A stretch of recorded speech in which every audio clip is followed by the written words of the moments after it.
네, 저희가 어제 이 시간에 11개 상임위원장 자리를 전부 민주당이 가져가지 않겠느냐, 뭐 이렇게 예측을 했었는데 예측을 거의 벗어나지 않았습니다.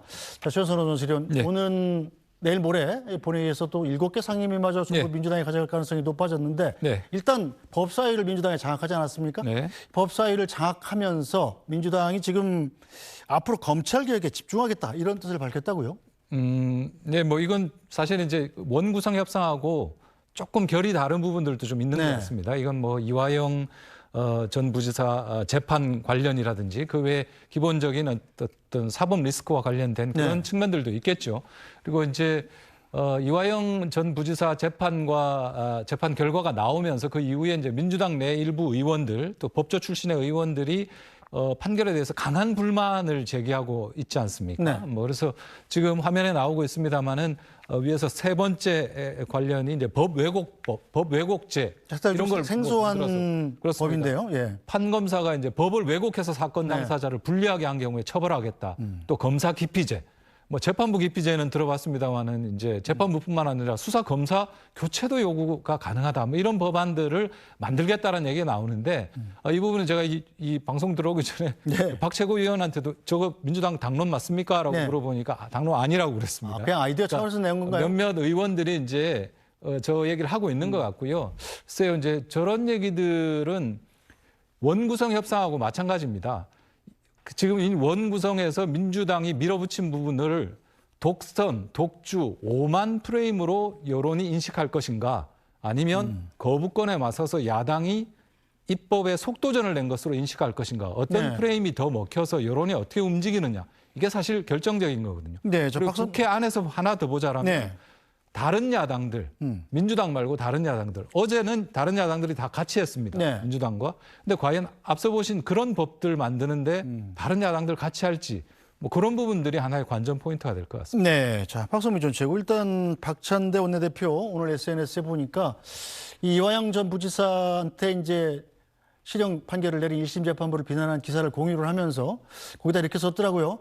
심판도 선출해야 이렇게 간단하게 썼습니다. 이 말인즉슨 자, 이 판사도 선출직으로 해야 된다 이런 뜻 아닙니까? 자, 이재명 대표에 대한 방탄이 좀 정도가 좀 심한 거 아니냐 이런 지적이 또 나와요?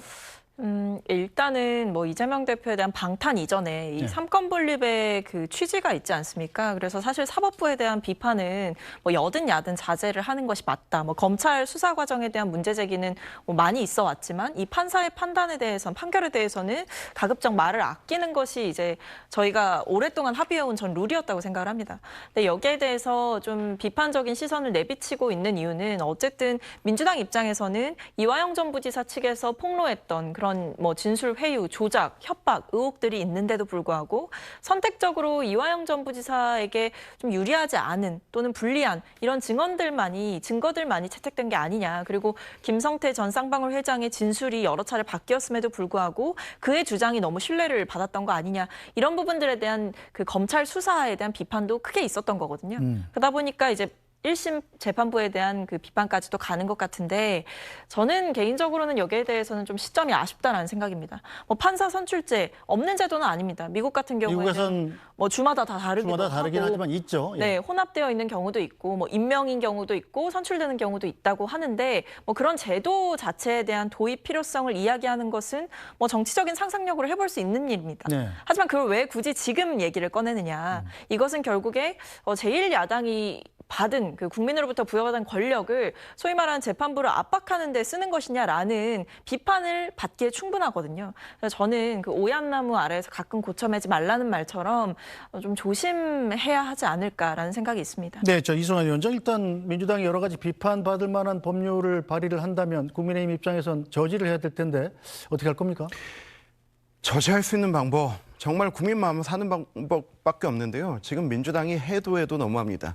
지금 이화영 1심 판결 나오자마자 여기에서 바로 이 사건을 특검으로 하겠다고 하고 있고 여기에서 특검 받아주지 않으면 검사 탄핵하겠다고 하고 있습니다. 민주당이 이 사건은 이재명 대표에 대한 사건이 아니고 지금까지는 이화영 전 지사에 대한 사건입니다. 여기에 이렇게 민감하게 반응하는 것은 이제 이재명 대표에 대한 기소가 가까웠기 때문이죠. 저는 민주당에서 지금 이재명만 없다면 민주당이 정상 정당으로서 작용할 수 있다고 보는데요. 왜 이렇게 이 사건과 이재명 대표에 집중하는가? 저는 심리학 용어죠. 스톡홀름 증후군에 빠져 있는 것 같아요. 인질범에 대한 감정적 동요가 시작되고 있는 것 같은데 여기에서 이 모든 비정상이 시작되고 있다고 봅니다. 지금 민주당은 법사위 열고 장악하자마자 이 특검법 내겠죠. 내고 이제 본인 법사위원장에서 바로 본회의로 올리겠죠. 그리고 나서 대통령에게 이 특검 받아라라고 또 겁박하겠죠. 이거 거부할 수밖에 없습니다. 그런데 이거 거부하면 바로 검사 탄핵하겠다고 하는데요. 지금 우리가 탄핵이란 단어가 너무 쉽게 들리는데 대한민국이란 나라가 만들어진 이래에 지금 국회 탄핵소추안 심판안이 논의가 된 게 총 7번 있습니다. 노무현 대통령, 박근혜 대통령 정치적 탄핵이 2번 있었고요. 그리고 판사 임성근 판사에 대한 거, 그리고 이상민 행안부 장관에 대한 것, 그리고 안동환 검사에 대한 것 다 기각되고 각하됐죠. 그리고 지금 남아있는 게 손중성 검사와 이정석 검사 남아있지 않습니까? 그런데 지금 이 모든 탄핵안을 전부 다 민주당이 지난 국회에서 발의했습니다. 근데 앞으로도 이렇게 검찰을 탄압하고 재판부를 협박하고 앞으로는 재판부까지 특검하자고 나올 것 같아요. 이런 상황에서 정말 우리 의원들이 할 수 있는 모든 것으로 싸우다가 안 되면 저는 앞서 얘기 드린 것처럼 의원직 총사퇴 걸고 민주당과 싸워야 된다고 봅니다.